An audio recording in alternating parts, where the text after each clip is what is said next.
For decades, our politicians sold our jobs and livelihoods to the highest bidders overseas with unfair trade deals and a blind faith in the siren song of globalism. That's a massive achievement if you compare it to past RNC platforms. The system of justice has been weaponized. That's something you haven't seen in any prior RNC platform. There must be a resurgence of American manufacturing. That's something you haven't seen in an RNC platform in almost a century. Border wall, deportation, a lot of immigration proposals that show a rejection of the neoconservative wing of the Republican Party. That it's time to, quote, return to the roots of the party of industry, manufacturing, infrastructure, and workers.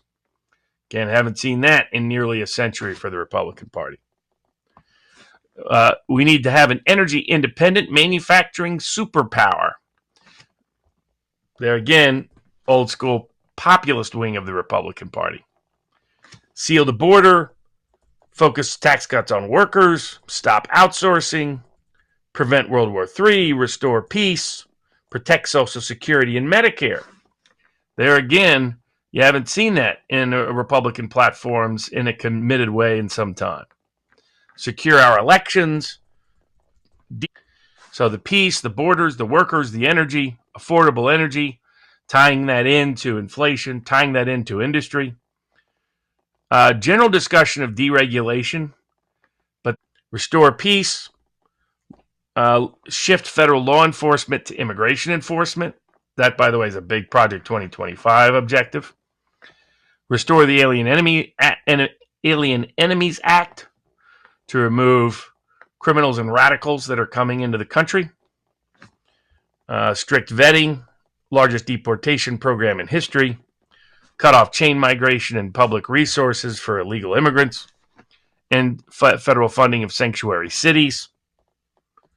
All of that is good. A lot to talk about restoring supply chains, focusing on American producers, manufacturing industry, commercialized space, which is interesting. He's got a segment in there that sounds like Elon Musk wrote it, by the way.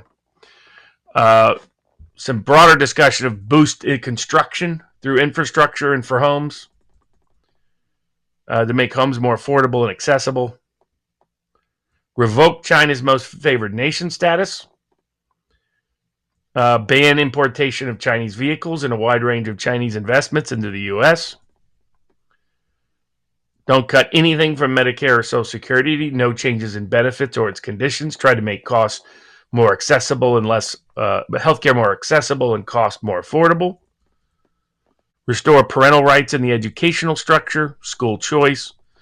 To have career training programs, shift federal funding of education by getting rid of the Department of Education and by restoring focus on alternatives to 4-year liberal arts programs.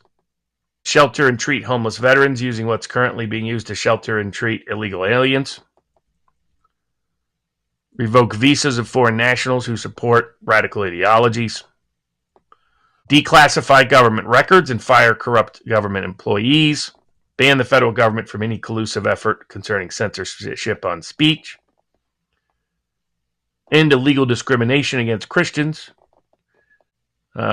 Return to voter ID, paper ballots, citizenship, and same-day voting. His focus on the defense industry is all about a strong military, but also the industrial base, defense industrial base. Higher pay for troops, depoliticize the military, peace in the Middle East, very little war talk of any kind. So what you're seeing is the two best components of Trump, the most populist components, which is on foreign policy, trade and war especially, but ramifications in immigration as well. And so on those issues, you're seeing a very Trumpist platform on that core component.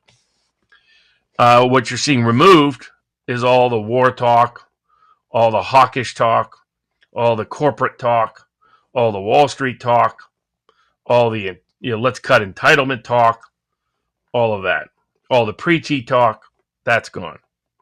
So two massive gains for the Trumpist populist wing on that side of the aisle.